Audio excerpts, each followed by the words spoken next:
महाराज लिंग पुराण से है ये, इसका नियम ध्यान रखिए। क्या करना है, मिट्टी को लाना है, जल का छींटा देना, छींटा जरूर देना, घर में लेकर आए और जल का छींटा होना जरूरी है।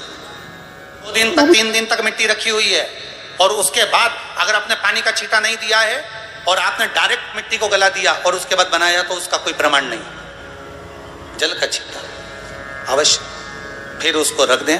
15 दिन बाद बनाओ, 4 दिन बाद बनाओ, 3 दिन बाद बनाओ, 2 दिन बाद बनाओ। शिवलिंग जब बनाओ तब उस मिट्टी को, जो कलश आपने रसोई घर में रखा है चावल का दाना रखकर प्लेट के ऊपर, अर्थात उस कलश का जल उस मिट्टी में थोड़ा सा डालिए।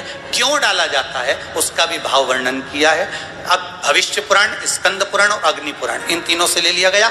वर्णन किया गया जब उस कलश का जल हम डालते हैं तो उस कलश में पितरों का भाव आ जाता है, अन्नपूर्णा का भाव आ जाता है, घर में लक्ष्मी का भाव आ जाता है, संपदा का भाव आ जाता है।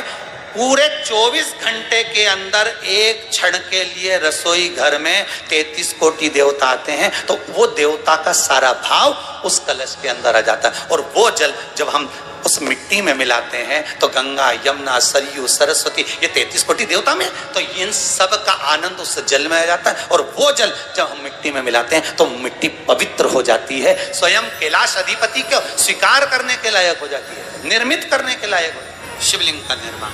अब शिवलिंग का निर्माण कैसे करना, मिट्टी में गला दिया पानी में। सबसे पहले शिवलिंग बनाने से पहले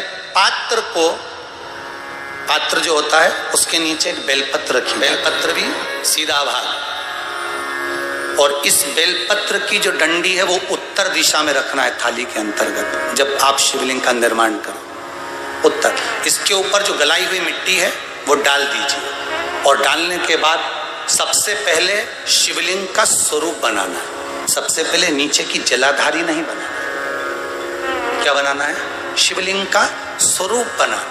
बनाने के बाद उसी शिवलिंग के पास में और मिट्टी डाल लीजिए, फिर जलाधारी का निर्माण करें, फिर जलाधारी।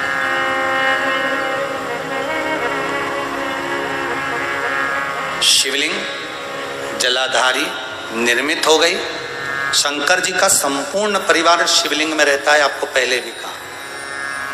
भगवान भूत अधिपति भूतेश्वर, भगवान शिव का संपूर्ण परिवार शिवलिंग में, पहले भी कथा में कहा। निर्माण को मिट्टी लाए, स्वच्छ जगह की, जल का छींटा दिया, रखा। जब शिवलिंग बनाया तो एक कलश पानी पहले से 2 घंटा, आधा घंटा, 15 मिनट, 20 मिनट पहले उसको रख दिया। उसी पानी से उसको गीला करा। गीला करने के बाद उसका निर्माण सबसे पहले बेलपत्री, बेलपत्री के ऊपर मिट्टी, मिट्टी के ऊपर रखकर शिवलिंग का निर्माण, फिर जलाधारी का निर्माण।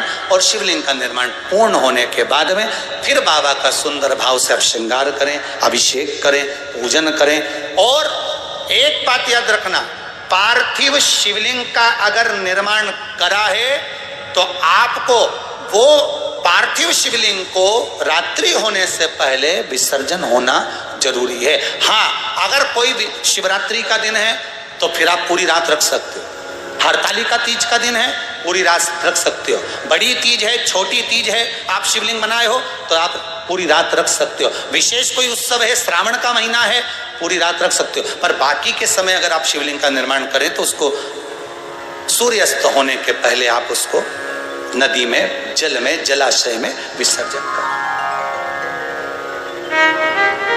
बहुत ध्यान दीजिएगा, विसर्जन करते समय जब आप विसर्जन करें पानी में अपने पात्र को, शिवलिंग को जब छोड़ें, उस समय पर ध्यान दीजिएगा कि शिवलिंग की जो जल की धार है, जिसका उत्तर की ओर जो जल की धार होती है, विसर्जन करते समय वो जल की धार अर्थात वो उत्तर का भाग हमारी ओर होना चाहिए। और थाली इस तरह से पकड़ें कि वो भाग हमको जब डालें तो वो भाग हमको दिखे, थोड़ा सा नजर आए पानी में डालते समय। और जब वो थोड़ा भाग दिखता रहे, और जिसलिए आपने शिवलिंग बनाया, जिस कामना से आपने शिवलिंग बनाया है, वो कामना उस भाग को पानी में देखते देखते बोल दीजिए, वो कामना पूर्ण हो जाती है। इसको कहते हैं पार्थिव शिवलिंग का निर्माण करना और उसकी आराधना करना। उसकी आराधना कई लोग करते हैं, बना भी लेते हैं, पूजन भी करते हैं, और कई बार कहते हैं हमारा काम नहीं, तो उसमें भगवान का दोष नहीं है, दोष अपना। देखो, आप आए नहीं, सुबह हो गई, मेरी पूजा की थाली धरी की धरी रह गई। क्यों नहीं आए, किस लिए नहीं, वो हमें देखना।